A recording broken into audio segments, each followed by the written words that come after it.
Alhamdulilladzi hadana li hada wa ma kunna linahtadiya laula an hadanallah. Laqad ja'at rasulun rabbina bil haqq wa nutu antil kumul jannatu uristuma bima kuntum ta'malun.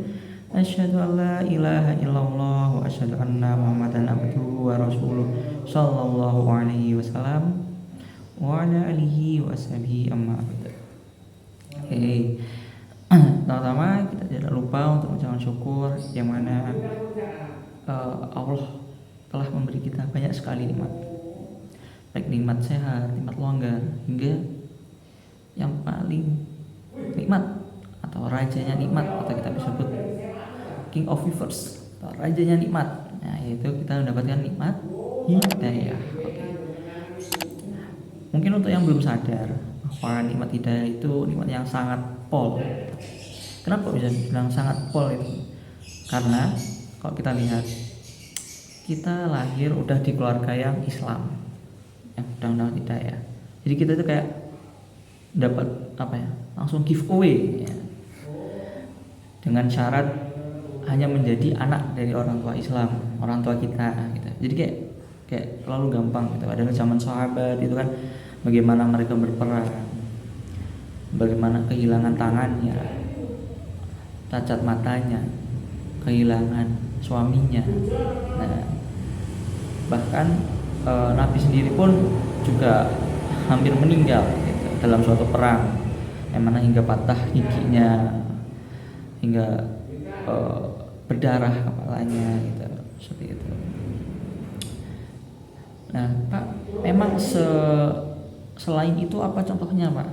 Jadi ada sebuah pendapat para ulama, itu ada sebuah penjelasan, ada sebuah didukung dengan beberapa hadis. Saya lupa hadisnya apa. Jadi intinya adalah bahwa agama Yahudi, Nasrani dan Islam itu masing-masing terbagi, terbelah, terpecah gitu. Biasanya kita hanya tahu bahwa agama Islam terpecah menjadi 72, yang satu yang benar hanya satu yaitu jamaah, yang lain neraka. Biasanya kita yang tahu hanya itu kan. Tapi ternyata agama Yahudi, agama Nasrani itu sendiri terpecah menjadi, untuk Yahudi terpecah menjadi 71. Nah, yang benar itu hanya murni hanya satu. Kalau untuk Nasrani terpecah menjadi 72. Nah, yang benar hanya satu juga, berarti yang 71-nya itu kurang. Nah, terus yang terakhir adalah Islam. Nah, bayangkan tiga ini terpecah di seluruh bumi ini. Bayangkan kalau 70 nih ya, katakanlah rata-rata 70 aja lah, terbagi 70 dikali 3 berapa? Udah 210. Nah, katakanlah jika kalian dilahirkan dengan bukan anak dari orang tua yang Islam, misalkan kalian agama Majusi, atau mungkin di situ lahir mungkin agama yang penyembah berhala gitu. Katakanlah harus berapa tahun untuk kalian sadar bahwa Islam itu yang terbaik. Nah, coba lihat di luar sana, ada yang hidup sampai mati nggak sadar, ya kan? Ada yang udah bertahun-tahun hidupnya lama sampai punya cicit, tidak sadar bahwa Islam itu benar. Bayangkan, baru satu agama itu. Atau katakanlah kita hitung aja lah, untuk satu agama itu 1 tahun. Kalian setahun terus akhirnya berpindah ke agama yang lain, sampai berusaha untuk menemukan agama yang hak, yang benar itu mana. Bayangkan kalian harus berjuang untuk mendapatkan Islam itu. Tadi kan Yahudi sama Nasrani kan masing-masing 70 lah di rata-rata. 70 kedua 140 gitu. Nah, berarti bayangkan setiap 1 tahun kalian hanya sempat satu aja, terus kayak ini nggak cocok nih, aku pindah ke yang lain gitu. Sampai kalian berusaha untuk menemukan Islam, tapi dengan harus 140 kali. Nah, kalau kita asumsikan 1 kali pindah itu 1 tahun, berarti 140. Nah, apakah di sini ada yang apakah di sini ada yang umurnya 140 tahun? Umur 20 aja belum, Pak. Ya, gitu. Nah, maka itu kita bisa bayangkan betapa sulitnya, ya kan, untuk mendapatkan nikmat hidayah tersebut. atas nikmat hidayah yang Allah berikan, kita ucapkan syukur dengan ucapan syukur. Alhamdulillahirabbil alamin. Oke, selanjutnya nasihat saya di sini adalah untuk menyambung ya, nasihat-nasihat para ulama sebelumnya, para perantara agama sebelumnya. Salah satunya ada nasihat yaitu dalam kita menetapi Islam, dalam kita berkehidupan ini di dalam Islam, kita supaya menetapi yang namanya 5 bab. Oke, 5 ya, 5. Yang pertama adalah mengaji. Kita mengaji. Diingat-ingat 5 bab, dicatat gitu. 5 bab untuk kehidupan kita, atau 5 bab untuk kehidupan dalam Islam. Bisa kalian tulis ya. Jadi 5 bab itu yang pertama adalah mengaji. Mengaji. Kenapa mengaji? Karena yang paling utama memang adalah ilmu. Ilmu tidak hanya ilmu dunia, tapi juga ilmu akhirat. Harus dua-duanya, harus balance. Ya, harus balance. Dalil man amila sholihan fali nafsi wa man asa fa alaiha. Siapa yang beramal baik, itu baik untuk dirinya. Nah, saya tahu kita harus mencari ilmunya dulu agar kita tahu mana yang baik dan mana yang buruk gitu ya.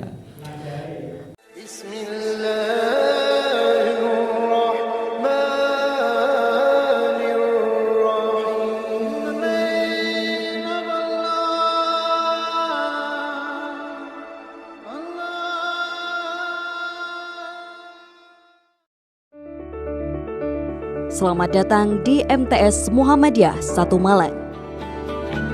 MTS Muhammadiyah 1 Malang berasal dari PGAL, Pendidikan Guru Agama Lengkap, berdiri pada tahun 1954 yang berada di Jalan Bandung, dan pada tahun 1978 berpindah lokasi ke Jalan Baiduri Sepah 27, Tlogomas, Malang.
Nah, ilmu itu yang harus dimiliki ada 2, yaitu ilmu dunia dan akhirat. Kenapa?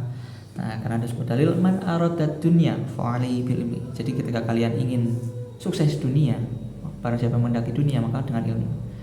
Tapi juga man aradal akhirah fa alaihi bil ilmi. Jadi ketika kalian juga ingin menghendaki akhirat, nah padahal tujuan kita utama adalah untuk beribadah ya. Akhirat, maka fa alaihi bil ilmi, maka dengan ilmu atau atas ilmu. Waman aradahuma, nah barang siapa yang mendaki keduanya, nah ini yang sukses, maka fa'ali gitu. Nah maka disarankan Nabi bahwa kalian tuh harus sukses keduanya, jangan hanya dunia, jangan hanya kaya, tapi juga sukses akhiratnya. Nah tapi juga jangan hanya sukses akhiratnya saja, gitu. Jadi harus dengan dunianya. Loh, Tapi kan yang paling utama kan dunia Pak gitu. Terus akhirnya sekolahnya telatan. Nah padahal nggak gitu ya. Sahabat Umar, Abu Bakar itu orang-orang yang kaya, bisa mengepolkan di dalam dia bersedekah. Ketika berperang, Abu Bakar tuh paling apa ya? Paling dia bersungguh-sungguh, bahkan hingga ribuan unta, ratusan kuda disedekahkan cuma-cuma. Kalau sekarang itu, kalau di sana waktu itu ya, karena kuda dan unta itu sebagai kendaraan itu udah mewah. Nah kita asumsikan kalau sekarang adalah mobil. Bayangkan kalian bisa sodakoh ratusan mobil di dalam sabilillah. Ketika mobil itu dipakai oleh ulama untuk kesana kemari nasihat dalam urusan fisabilillah, berapa pahala yang mengalir seperti itu. Oke. Nah terus tentu dunia juga penting. Jadi karena dunia yang mendukung untuk akhiratnya, dan akhirat juga penting. Nah, karena agar kalian menjadi orang yang paham di dalam agama gitu. Jadi tahu kalau misalkan suci najis itu seperti apa, halal haram seperti apa, mahram dengan bukan mahram itu seperti apa kayak gitu. Oke, selanjutnya yang kedua adalah mengamal. Mengamal adalah setelah kita tahu ilmunya, bahwa kita harus mengamalkan ilmu tersebut, karena itu suatu hal yang wajib kita amalkan dan terus kita kerjakan sakpol kemampuan, gitu ya. Terus yang ketiga, tambahan, apalagi sekarang bulan Ramadan, kalian bisa apa istilahnya farming ya. Anak ML biasanya farming ya. Pak, kenapa enggak ini sebut FF juga? Enggak, FF game bu enggak jadi. Oke. Kenapa kita farming pahala ya, mumpung ini. Nah kalau bisa kalian menjadi salah satu mempunyai di situ amalan andalan, misalkan mau ahli sholat sunnah, mau ahli puasa. Sekarang bulan Ramadan, mungkin nanti setelah Ramadan kalian menjadi ahli puasa mungkin Senin Kamis, mungkin ahli sedekah, gitu ya. Kalian salah satu pilih ya. Terus yang selanjutnya membela. Nah, membela ini sebenarnya tadi membela tentunya kita bela-belani dalam kehidupan kita. Misalkan sekolah membela-belani untuk bangun pagi, membela-belani untuk menabung supaya bisa bayar sekolah. Di agama Islam juga demikian. Nah, dalam urusan agama, terus membela-belani agar bisa menabung untuk zakat, membela-belani untuk bisa beli Al-Quran, membela-belani nggak hanya harus harta ya, misalnya membela-belani untuk menyempatkan setiap ini mengaji. Nah itu termasuk membelani gitu ya. Infiru hifafan wasifallah wajah itu bi amwalikum wa anfusikum fi sabilillah. Jadi kalian berusahalah untuk membela di dalam agamanya Allah, baik dengan harta dan diri kalian. Disempat-sempatkan waktunya, jadi tidak hanya harta gitu. Nah selanjutnya tadi ada mengaji, mengamal, membela. Yang terakhir, yang keempat, bukan yang terakhir, yang keempat adalah sambung jamaah. Dimana situ kalian harus sambung kepada saudara jamaahnya, saudara Islamnya, silaturahim, gitu ya. Karena waktunya terbatas, bapak singkat sedikit aja ya, yang inti aja. Lalu yang kelima yaitu taat. Nah, taat. Kenapa yang kelima ini juga penting? Ini adalah kunci, salah satu kuncinya. Yang pertama itu atiullah atiur rasul wa ulil amri minkum. Jadi taatlah Allah dan Rasulnya dan juga orang yang punya perkara di antara kalian. Nah, orang ulil amri atau pengurus itu yang seperti apa, Pak? Nah, pengurus itu yang ngurusin kalian. Nah, misalkan kalau di sekolah, Bapak Ibu jelaskan ini itu gitu ya.